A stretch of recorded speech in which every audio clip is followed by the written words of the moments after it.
Well, it says we're live. So,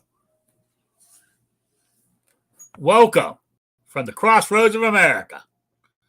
Talk show about guns, politics, or anything else that crosses my mind. Wednesdays nights is Shooting with Disabilities. But as I said, I'll talk guns, politics, or anything else. We'll answer questions from the audience. Just put them in the chat or email me at rickslifeasiseeit@gmail.com or spottedrick@gmail.com. I got a Patreon page, PayPal, and all that other good stuff in the info section below. So we got that out of the way.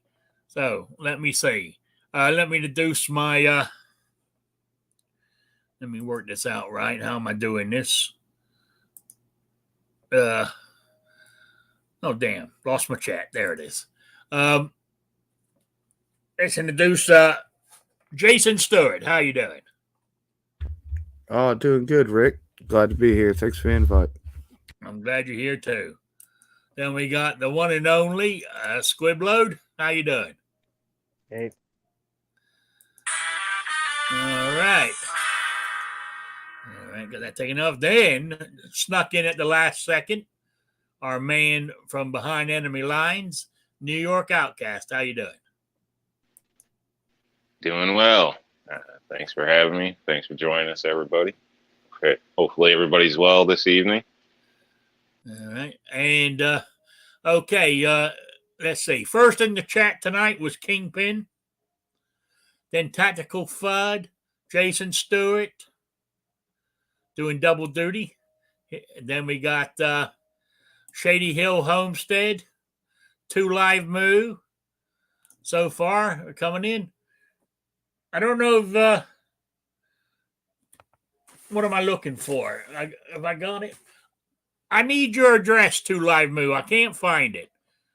You won that quiz 2 or 3 weeks ago, and I was going to mail it out this Friday when I get paid. So if you can email me your address, I would appreciate it. If you remember, you won the hat and some patches and stickers. So if you can email me your address, I really would appreciate it. Okay. What else was I going to say? Hey, Defense Dad is in the house. So, all right. Oh, I'll mention it again before I end the show, but I'll do it now while it's on my mind. Rob is going to have to run my Saturday show for me if he's available, because I will not be here. Unfortunately, my sick cousin I've been telling you about passed away this morning, and his funeral. He's having his sister. My cousin is doing the funeral on doing the viewing on Friday. For some reason, my cousin wanted a 2-day event. The viewing on Friday and be buried on Saturday. So that's how it's going. So and normally I've noticed the last couple of funerals I've gone to here with family, they after the funeral, the family either goes to somebody's house to sit around and eat, or they go to last time we went to a restaurant and had lunch. So I don't know. So that's why I said I wouldn't be able to do the show. I don't know what time I'm going to be home. So thank you. Sorry to hear that, Rick. That's okay. I appreciate it. Yeah. Thanks, Buck. Appreciate it. But yeah, he's I said I knew him.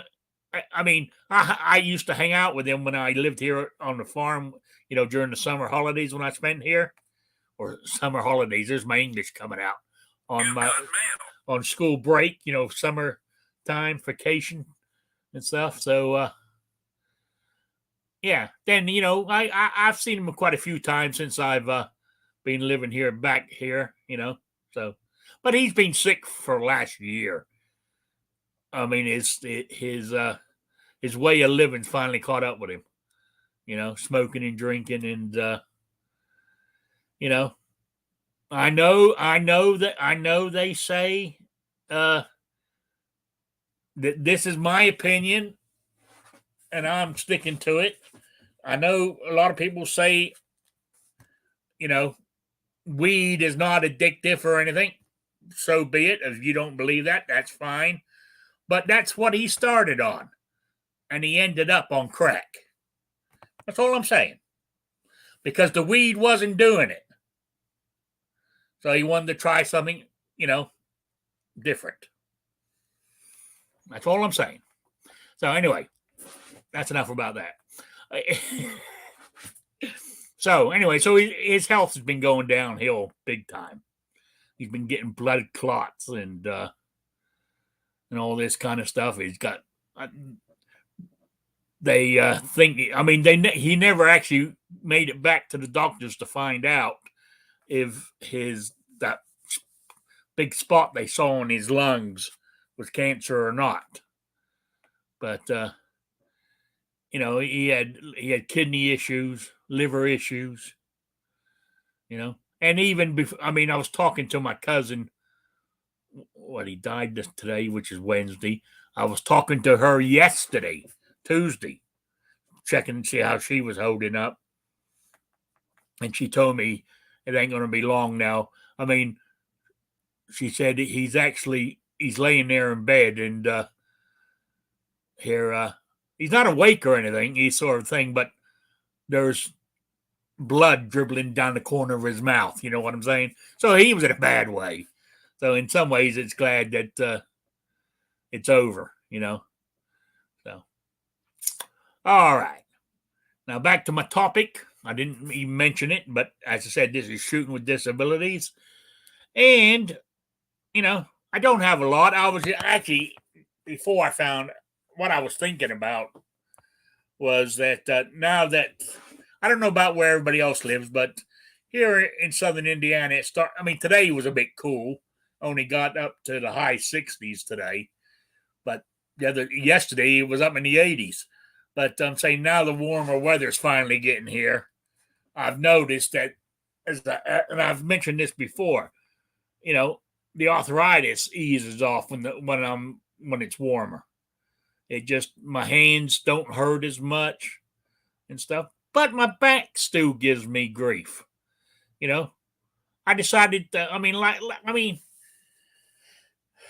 like I noticed, I was here and I walked down the end of my driveway to the mailbox. Hell, it's only 20 yards. Time I walk down the end of the driveway and just go over to where my mailbox is. But time I get there and come back, my back is hurting like hell. And the back of my legs are hurting like hell. And I asked my doctor about it. I said, I know I'm overweight and out of shape and all that. But I told him my symptoms. He goes, no. He said, no, that leg issue. He agreed with me on the other stuff, but he said, more than likely, the cause of the pain in your legs is because of your spinal stenosis is causing that. That's one of the symptoms of it. So,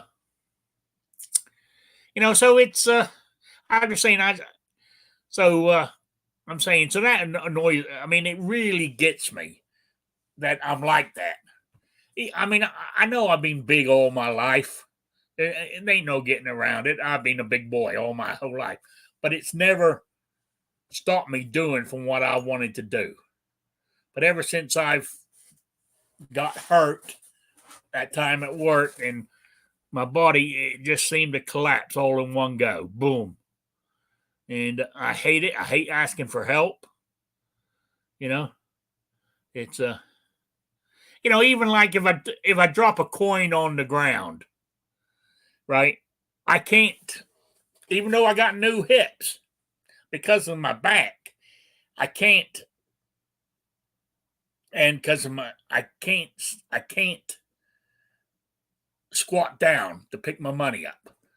I sort of got to bend over and stick one leg out in the back to sort of balance me like a bobbing chicken, and to pick my money up if I drop it on the floor. It's embarrassing. To me, it is. And normally, Did if you I drop have a? what? Sorry, go ahead. I was No, asking if you had like an auto accident or anything that started off your troubles, or if they've just slowly compiled no, it from was somewhere. my work accident that started it all. When I got injured at work and smashed my wrist up and and then my hip started hurting. But I've had the back for a long time, but we didn't know what it was until my accident, right? Because I'm saying all I done was hurt my hand, but my back's hurting, my hips hurting. Then I said my whole body sort of just up until then I was doing fine, you know. I didn't. I did realize though, but thinking when I was sitting there thinking about it, I had for months been favoring my left leg, you know, and it turns out that was the first hip I had replaced, and it was the reason I was favoring it because of the hip. Well, that's not fair to the other leg, Rick. Can't have Well, favors. I know, but then the other hip screwed me when I got here into Indiana and to have it done, So I got two brand new hips. That's what I'm saying. I got the hips. I can walk. You know, uh, I mean, if I can if I'm holding on to something, I can squat. I.e., like if I got my weight on a table or something, I can squat to pick up my cash. But if I'm out in the middle of the floor with nothing around me, I can't do it. You know. So so there we go. Then of course my shoulder's screwed up now. You know, where I have the injections, which is only masking the issue. But I don't want the surgery because I don't want to go through the rehab. 6 weeks of having my arm stuck here, you know, because it's a torn rotator cuff or cup, whatever you call it. Kingpin. So You've had you've been stated you've been a big boy for a long time. I've been a big boy all my life. I was even a big baby, Okay. you know. Honestly, that's probably got a little bit to do with it. So, Yeah, in some ways, you might not have been able to change much of that genetically, but in other ways, you might have been able to do more. But I don't take it wrong in a sense. It's just the way the body is. If you're carrying, an extra load everywhere you go, you just wear out absolutely. quicker. Same with physical labor, stuff like that. I mean, they told me about arthritis 10 years ago or something like that, but Yeah. you just, work through stuff or whatever. But so, if you use your body like that, basically you stressed yourself daily and similar to maybe a construction worker. So, Oh yeah. Yeah. uh, yeah, it may not be all of it or something, but I'm sure it didn't help. So, Oh yeah. I mean, hopefully somebody may see it as motivation to do a little more yeah. if you can, because yeah, the lighter you can make your load, the more the longevity you're going to get out of your joints, your back, your Oh, knees, all this absolutely. type of stuff. Oh, And I that's abuse. these ladies getting breast reductions and everything relating to all that type of extra weight. So, Yeah. but Yeah. yeah, it's a crap deal. I abuse my body in that sense. I mean, I remember because I was a meat cutter, and I back in the days when we still done carcass hanging beef, you know, like splitting hindquarters and forequarters. When you cut half of it off, you holding it. You got a big metal hook in your hand. You hook the meat, cut it away from the bone, and it drops. And that piece weighs anything from 80 to 125 pounds, dropping straight down. No wonder my shoulders are screwed up. You know what I'm saying? I mean, but at the time, I was 6 foot tall and bulletproof. You know, but it all catches up with you in the end. Same with my back. We used to unload the trucks, and I've worked in places where I had to physically go to the end of the truck and pick the beef up onto my shoulder and walk it, 30, 40 yards down the hallway to get to the cooler to hang it. So I barrel, years of doing that kind of shit. Years of work. I mean, I worked in a refrigerator all my life, with the cold air blowing on me all the time. No wonder I got arthritis throughout my body, But explains why you're such a cold son of a. Never mind. Yeah, absolutely. So anyway, cold-blooded. Yeah, but I was saying, but as it gets warmer outside, it's kind of funny. As it gets warmer outside, my joints loosen up a hell of a lot. But damn, I love my AC. I don't like hanging out in the sun that much. It doesn't bother me. But if you say you want to hang out under the shade tree or hang indoors with the AC, I'll take indoors with the AC every time. But I don't know. I guess I keep it cool all the time. I said my place here, right? I have it set for 69 degrees all year round, summer and winter. So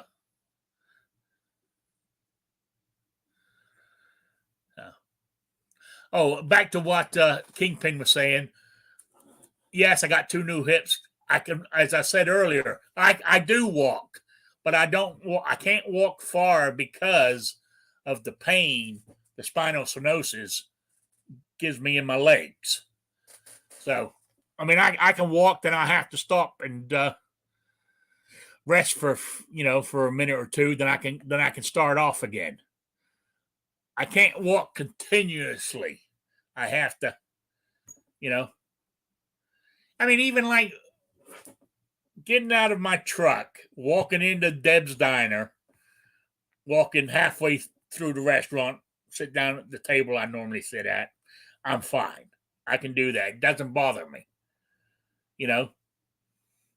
But if I go much further, if I had to go get out of my truck, walk in the diner, walk halfway down the diner, sit down, get up, walk back out, and do it. In time I got back to my truck, if I had to do that, in one go, there and back, my legs would start hurting. Because that's about the same distance there and back as I walk from my back door down my driveway to my mailbox and back. So, you don't get any improvement without pain. I'll tell you that. So if you want it, expect to pay for it. That's just the way it goes. Yeah. There might be some limitations due to physical and whatnot. I'm not a doctor, but I will tell you, if you want to see change, you have to push yourself past what you normally want to. Oh, yeah. And then do it again and again and again. So and it I sucks. honestly, It's just what's the game. I'm in the struggle right now myself. So I'm losing weight. I'm not losing I'm only losing a couple of pounds, maybe. I think the last time I lost 2 pounds, but it would be easier on me. It'd be even easier on less stress on my back if I'm not carrying so much weight out front here. That's not helping me any. I understand all that. We've gone through all this before. I'm working on it slowly. It's not. I'm not going to drop a 200 pound. Oh, I don't think I ever dropped that much, but I wouldn't be able to drop, say, 100. I said ideally, I reckon I would have to lose about 150, 160 pounds. That's what the doctor would like me to lose. But I ain't going to do it by tomorrow. You know what I'm saying? So I just work at it a little bit at a time. That's all I can do. If I never get there, I never get there. But I'm going to keep trying. And but I still go out there. But back to what we were saying, now that my joints ease up a little because of the warmer weather, I enjoy shooting more. But I'm still having issues shooting what ammo I do have. Because, yes, ammo's coming back. It's not as cheap as it was. We know that. But I'm just, I don't know. I just don't want to shoot it because I don't want to buy it. It's as simple as that. Even if I had the bullets and the primers to reload, I don't know if I would shoot as much as I used to, even reloading, because of the cost of replacing right now. Just the way it is. But but hell, we only how can I put this? We only live once. So do you give up what you enjoy, or do you just carry on and do it? That's what I want to know. Yeah.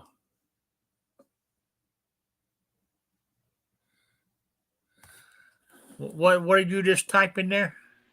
Jump in when you can, because I'm all on a that. roll. Yeah, I am. Telling the other guys, Hey, that's a private conversation there, buddy. Yeah. What's going on there? Oh, anyway, hey, if any of you got anything to contribute or say about shooting and not wanting to shoot your ammo, because it sounds like you don't have a problem with that, Jason, because you went to the range. Well, I shot more. I don't know. It's a funny feeling. I shot about $200 worth at like 2 year ago prices, and I kind of had a lot of thoughts about it. I would like to shot a lot more, and I was looking at my supplies and deciding what I could do. Man, I just find it hard to pay that price for 9mm. My stores are back up there was a $20 range, Yeah. But maybe sooner or later I might have to bite the bullet and buy some. But I'm going to load up some this weekend. Try a couple. Well, I'm going to try 3 different loads again of 45 ACP, because even at our primer shortage and our primer price, man, I can give up 200-300 primer that I only paid like $7-8 a piece for, because a box of 50 plain Jane white box Winchester, just regular 45 ACP at my gun shop is $46 a box. Jesus. And 357, even 38s up there, like $40 some a box. He doesn't hardly have much, but everything else goes even higher than that. And that's crazy. 45 ACP used to be like $22 a box. So my primary is going to go toward that. If I can reload that box for what, $12, 10, 12, $15, that's a better savings for my primers as cost wise as it is. I hate to waste like my small primers on 9mm when it's really only, some places still got it 15, but $15-20 box of ammo. Well, I can produce what's worth of, $100 worth of 38 special off of them small primers. You know Yeah. what I mean? Because of the Yeah. price. So I'm gonna probably have to break down and buy 9mm just because I'm not reloading for it. Yeah. I just hate to waste the primers on that particular round when I get a better cost savings, is what I'm trying to get to off other calibers. Yeah. But you're right. I actually thought about this today a little bit. No matter what the stuff costs, I should have stuck to my goals and should have learned from the past. I need to buy at least 1 box of ammo a week, no matter what it is or what it costs. Because at the end of it all, a year from now, I'd rather have 52 boxes of ammo than not have nothing. Yeah. And you practically stop at the gun store on your way home every week anyway. So you're not going out your way going to the gun store to buy it. Yeah, but I mean, I should just we should all do that. We should all be Oh, yeah, we stocking up should. on ammo. But like I'm not like saying a particular or anything. But like if I don't get there next week, maybe next week I buy 2 boxes. But I need to buy something, no matter what caliber it is or what it is. I need to just buy something. Yeah. Well, that's what I do when I go down to the gun store. I don't go. The time is like I'll buy 2 or 3 boxes of 223s. Even though it's $15 a box.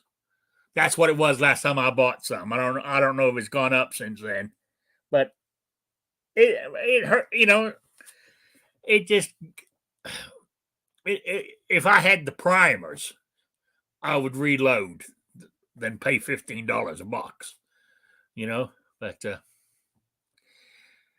But that's you gotta pay the price if you're not if you can't get this. Well, is that 2 or 7? Didn't see it clear enough. Was that 275 or 775? New York. 275 18. Okay. What was it, That Rob? was 20 boxes total. 223 Remington and 556.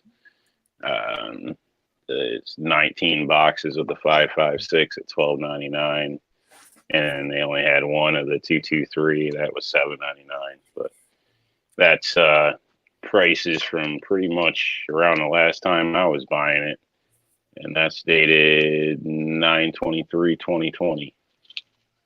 Okay. So Okay, big price changes. Yeah, no, it's not today's price. No, you need to Shit, I'd add be at the about store 100 right now. add another $125 on that. Oh yeah. So That's how I do it. I try to get bigger purchases when I go, like, when I am shopping, and prices are decent.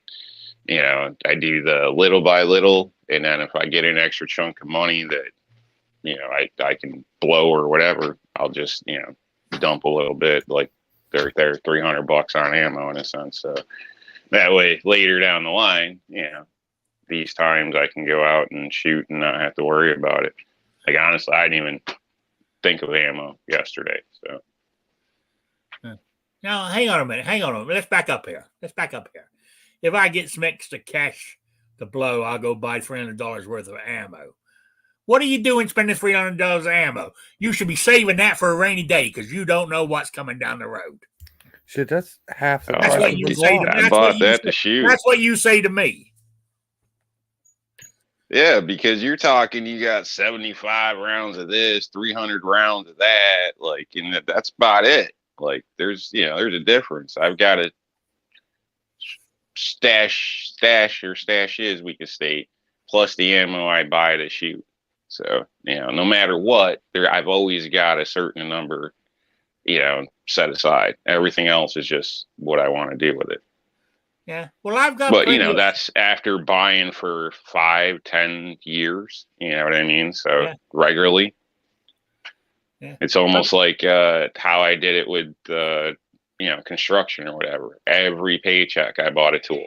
Didn't matter if it was a $15 siding puller or nail setter. I bought a tool every payday, and now I've got like 3 of everything. So I ain't got to worry about it. It's the same theory. Well, yeah. Little by little. I got thousands of rounds of 45 ACP.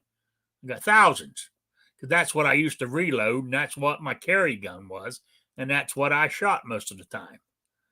I have other now the AR. I bought that at the beginning of the pandemic, so I was behind the 8 ball to start with. Getting 223s, primers and shit.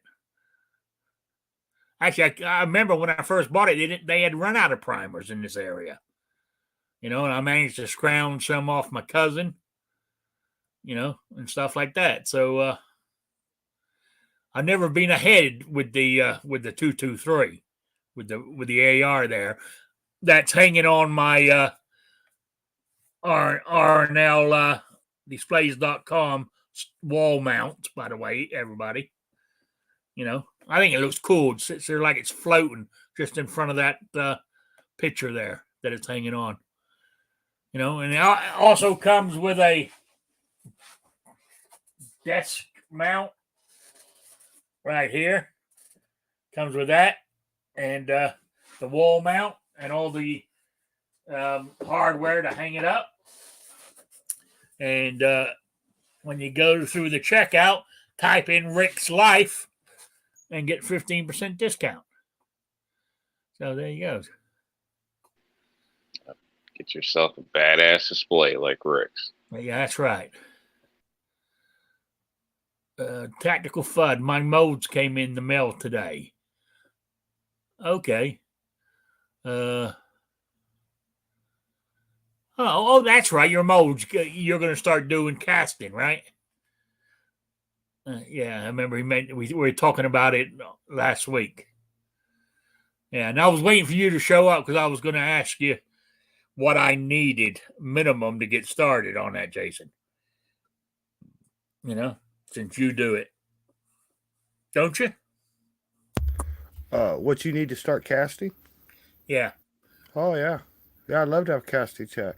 I just asked Buck out there. I want if I could address what he put out there.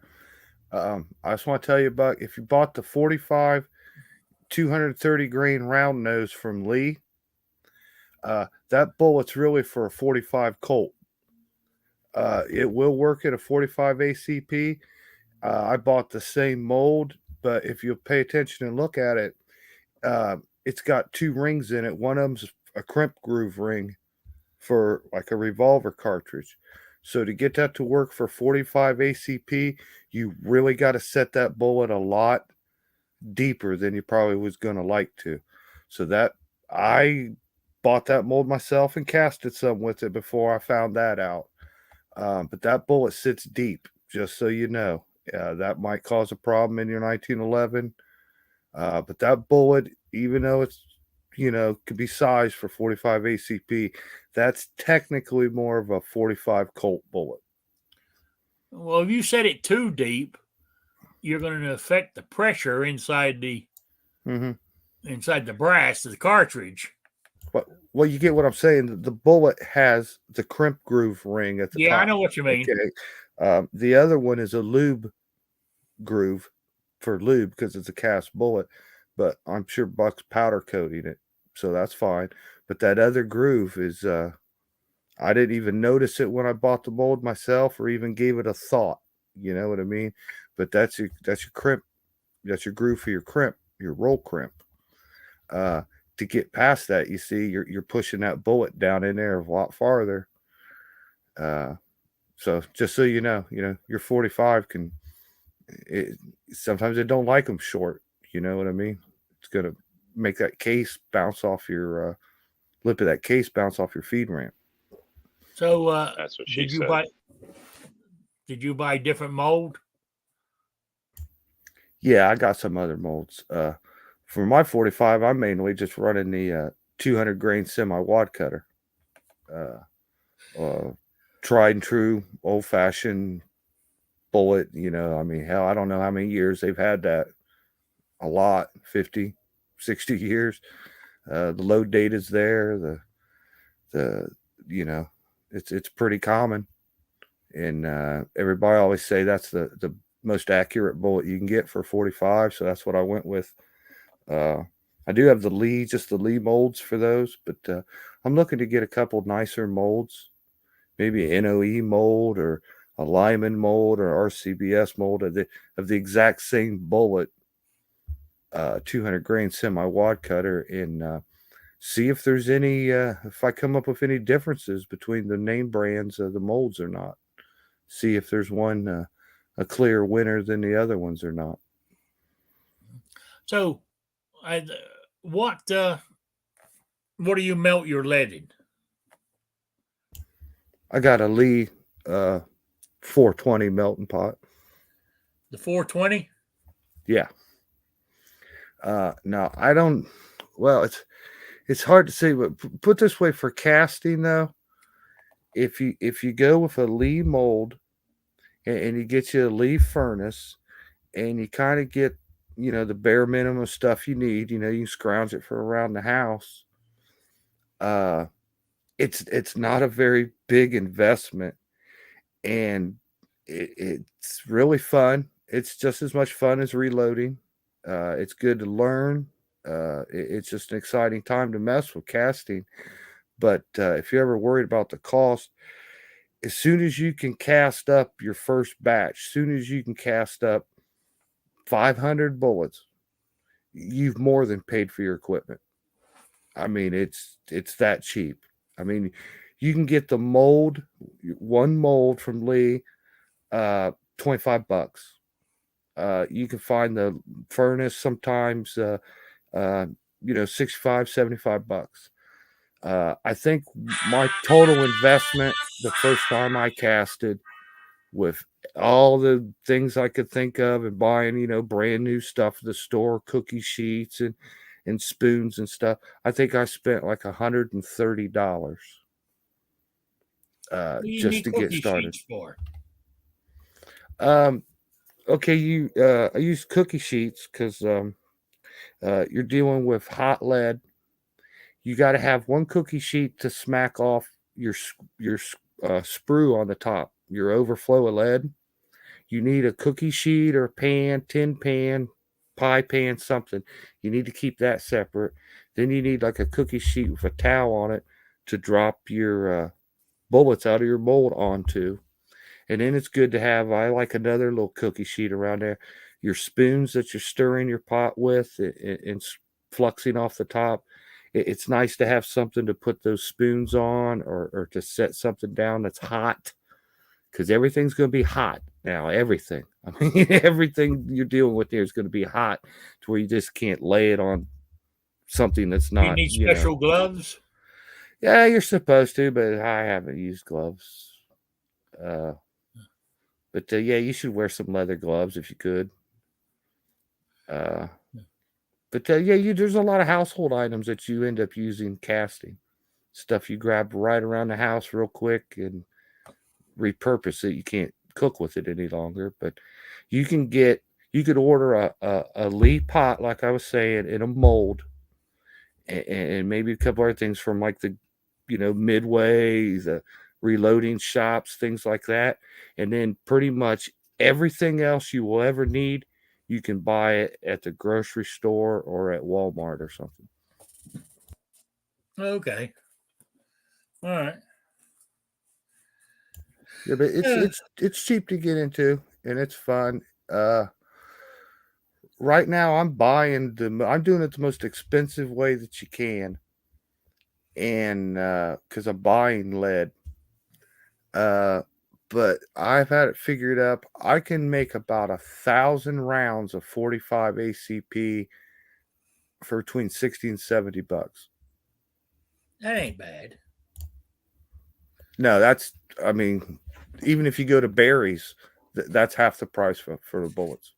I mean, when you're casting and you don't have to spend that expense in the bullets, I mean, you're down to $10 a box reloading, even Yeah, with but primers right now. You know what I mean? shooting lead bullets out of your semi-auto, is it making it dirtier?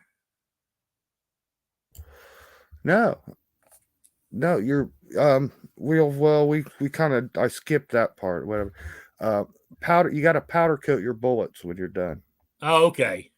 So we're not using the old fashioned lube in the bullets and putting, the wax lube in the grooves. Not doing that. Powder coating it, and it's perfectly fine. It's probably better for your barrel than a Oh, jacketed yeah. I bullet. mean, that's yeah. So, you powder coat them too, huh? Yeah, Okay. that's real easy too. That's another thing that 100% of everything you need, you can get at the grocery store or Walmart or something. You can order your pound or your powder over the internet, and it's not very expensive, and you don't need very much of it. Like, I forget what they say, but like a pound of powder, a full pound bag, you could pay like 15 bucks for. It'd do thousands and thousands and thousands of rounds. I mean, you're only using a teaspoon or so out of a pound for a few hundred bullets. So like that cost is like negligible. I mean, All right. All right. New York Outcast left us. He said his dinner was ready and he's not into reloading. So that was my fault for swinging onto that topic, but that's okay. Stuff I needed to know. We're not actually talking reloading. We're talking casting. There's a difference. You know? yeah. Here, I'll give you a little something about bullets. I saw the other day. It got me a little perturbed at the media and their agenda. But I like bald eagles. I got a lot of them around where I live, and I try to look out for them, spot them every day. I just like the bald eagles. So I came across a video on YouTube. It was about bald eagles, so I go to check it. Now we all know the bald eagle had rough times, and they got put on the protection list and everything. But over the last few decades, they have rebounded. They are doing really good, not just here, but across the country. The population is regrowing. Things are on the up for the bald eagle. Well, now here's all the news. Oh, the eagles are back in danger. They're all going to die. Everything's going to, and you know what they're blaming it on? Lead bullets? Our lead bullets. Because a hunter can shoot a deer and the deer runs away or they don't get it or whatever. Then the eagle comes down and eats the deer and somehow finds a piece of that lead. And now they're all dying and they're in all these bird shelters and all this stuff. And they're breaking your heart with videos of like the birds about to die, their nervous system crazy and all this shit. And they blaming it all on bullets without a shred of fact, a shred of study, a shred of anything, because the vultures aren't all fucking dying from fucking lead and all the other birds. Yeah, and And I then, reckon a vulture would find it before a goddamn eagle did. And then at the end of their exact same video, the exact same one where they just went through for like 12 minutes blaming it on bullets, they bring up the fact, well, they tested these owls and these other bird species that all they do is eat live animals. They don't scavenge, right? Well, all these birds test for lead too. So that just blew their own theory out of the water that the birds are getting poisoned from leftover bullets when they flat out told you, oh, well, we looked at these other birds and somehow they got lead too. So then they just kind of summed it up. I guess even us as human, all of us are exposed to lead. And then they end the story. Oh,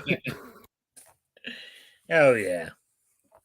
Blame yeah, they're finding to blame us for, I mean, you would have to take either, I don't know about an eagle, but, they say like when we do and reload and stuff, we should wear gloves and stuff, but it would take a hell of a lot of licking your fingers over a long period of time to get lead poisoning. Well, I'm very careful. I don't touch lead barehanded and other stuff reloading. I got the disposable gloves. Well, I have too, but what I'm saying is, it take a lot to, unless you've got a weak immune system, I guess, But it's like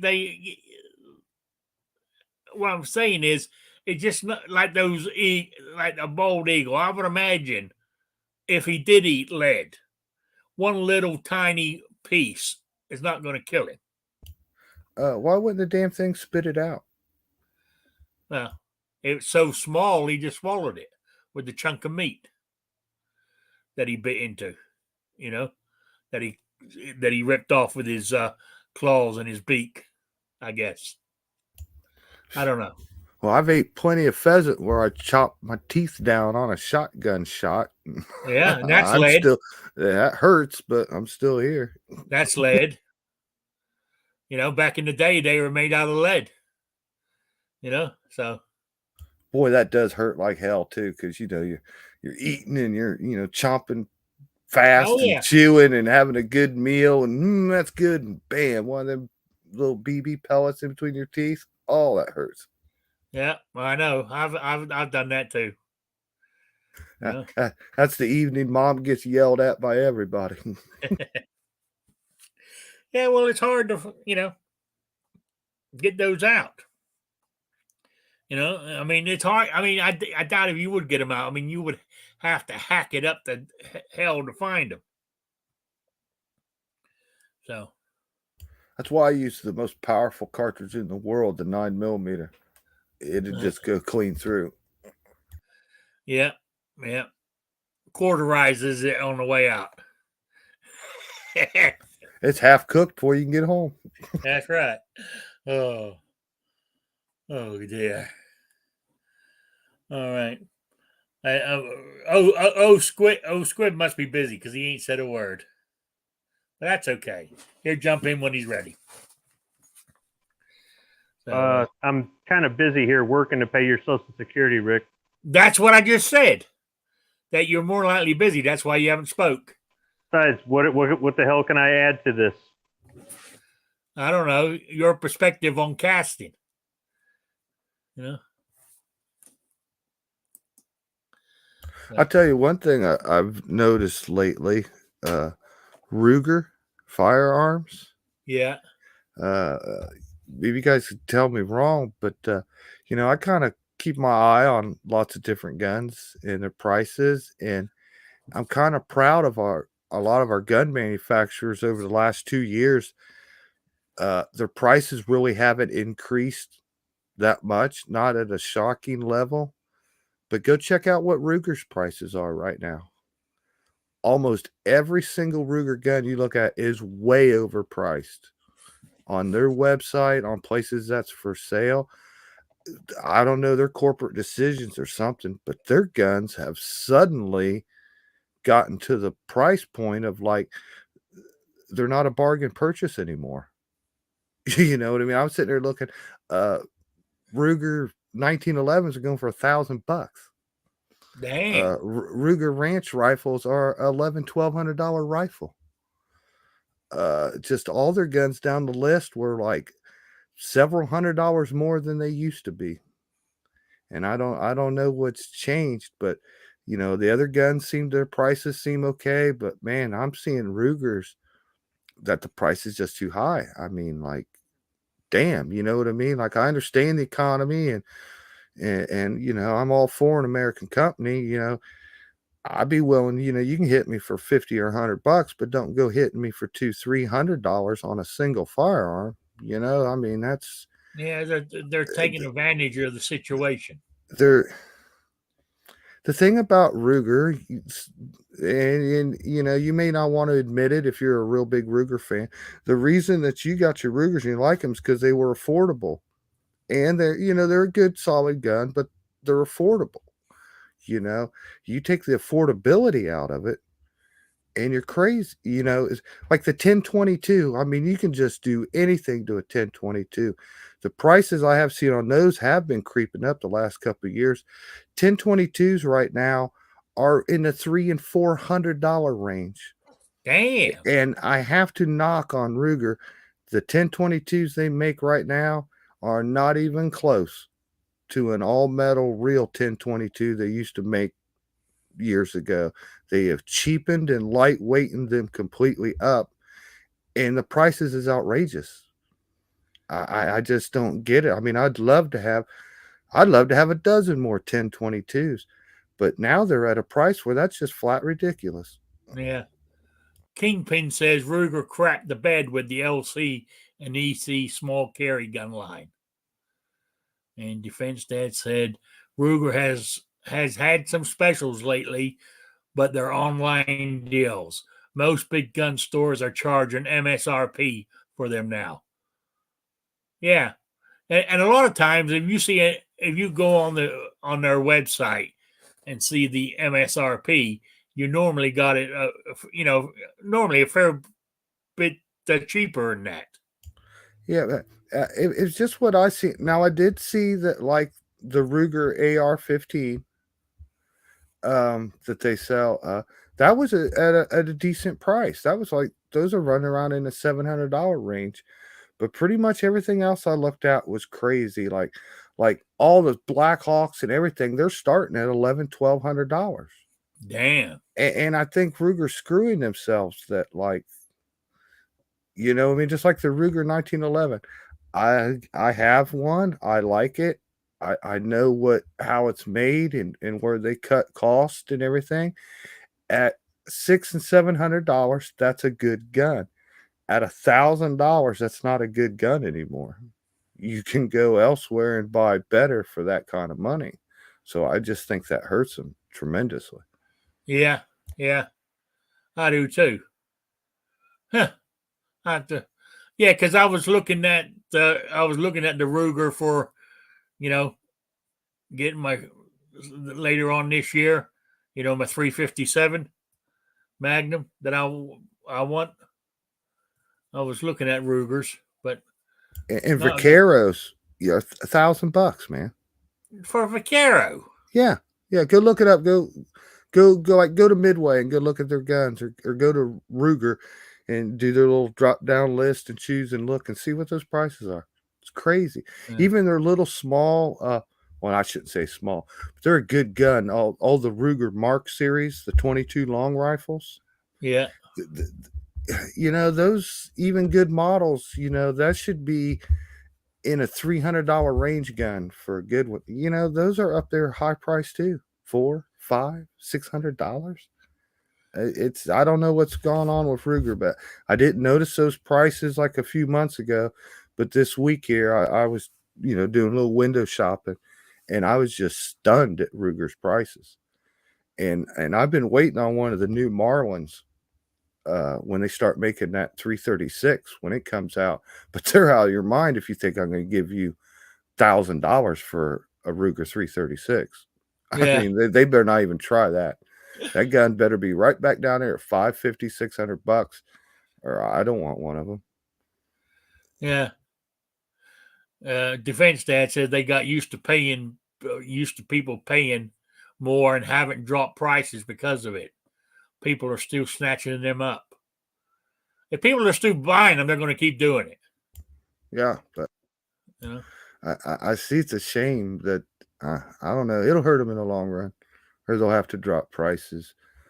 But I don't know. It's kind of shocking, though. You know what I mean? If you're going to be a smart buyer, you know what I mean? You might have to look around because you're just not going to find the deal at Ruger's. And what really, I think Ruger's bread and butter has got to be the 1022. I mean, I know they make good stuff and classic stuff, and like you need a really big, good, nice revolver. Ruger is your go-to for that. But that 1022 should be like the foundation of their company. They should be selling, 100,000 units every month of that gun. You can't price at that high. They're lightweight, they're thin, they're made cheap. You found a way to make that classic gun as cheap and economical for you to produce.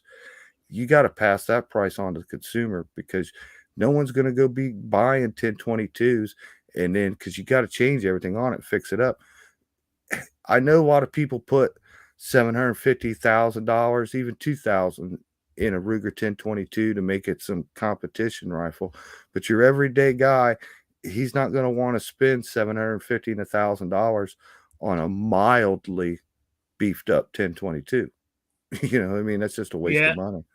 Yeah, you're right. Anyway, it's getting close to 8 o'clock. So I'm going to give you, since I'm not going to be here Saturday, I'm going to read you. I do it anyway, but I'm going to get my quiz out there. I haven't had one entry yet. So the answer doesn't have to be in into the 14th, I believe. Yeah, the 14th. And so my question, let me give you the backstory here. Right? In 1895, 1896, the U.S. federal government returned 2,000 single action Army revolvers to Colt to be refurbished. 800 were issued to the New York militia with a 7.5-inch barrel, and 1,200 were altered to a barrel length of 5.5 inches. In 1898, 14,900 of the single action Army revolvers were altered the same way by Springfield Armory. The original records of the War Department do refer to these revolvers with the shortened barrel as, what I want to know is what was the name the Army gave them, and also I want to know what the name is, what everybody else calls them. It's like I wouldn't call it a nickname, but it's the name they gave was a misdemeanor. But I want to know what the original name was and what name that it goes by everybody else. For what pistol? The single action Army. The single action Army Colt, 7.5-inch barrel. They were shortened to 5.5. And in the original War Department, they were given a name, but everybody knows them as something else, not what the War Department called them. So I want to know what the War Department called them and what everybody else calls them. Email me at rickslifeasiseeit@gmail.com or spottedrick@gmail.com. Now, I got my information by searching on Google, so that's what I'm going with. I'm not saying it's right or it's wrong, but that's where I got it from. So get it into me by the 14th, and you'll be in for the quiz, a patch or two and some stickers. I've cut down what I give out, to be quite honest with you, to make it last longer. So, but that's the question. I thought it was pretty good, actually. So I might actually throw in an extra patch on that one if somebody gets it right. So, okay. So did everybody get that? All right. So where are we at? Oh, just close enough to 8 o'clock. That shit is the swearing, And so with that, I don't know if I got finished talking about what I wanted to talk about, but that's okay. The hour is gone. And doesn't what's going to have a show tonight? G23? Is it tonight he has one? Wednesdays? I know somebody has one tonight. So anyway, that's it. There we go. I'm babbling at the mouth again on a roll, so I'm going to stop that. So, Jason, you got any shout-outs or plugs? No, not for myself, but I think here at 9 o'clock, Chris from the 740 does a show. It's Chris I'm thinking of, not G23. It's Chris. You're right. I think G23 does his on Saturdays or something. But go check out G23's video he put out today. He got a new pistol. Okay. All right. Squib, I know you've been a busy man. You got any shout out or plugs? Nah. All right. Well, I appreciate you being in there, even though you were too busy to chat. Plus, I was talking a lot. And Chris from the 740 is at 8 p.m. Central, one of those other time zones, not the one that really matters. That's it, Defense Dad. 9 Eastern, the only time zone that matters. And this is where it all starts for us. That's right. So there we go. So unfortunately, in case you guys didn't hear it, I will not be here Saturday. I will not be here Saturday because I mentioned earlier, my cousin passed away this morning. So his funeral is on Saturday. So I'll be doing that. So I do apologize for that. So hopefully New York Outcast can fill in for me like he has done in the past. But if he can't, maybe somebody else can. So with that, I'm going to say, appreciate it. And I will see you all. I normally say Saturday, but I'll see you all next Wednesday at 7 p.m. Eastern, the only time zone that matters. So I will say good evening, everybody. Goodbye, Sabrina.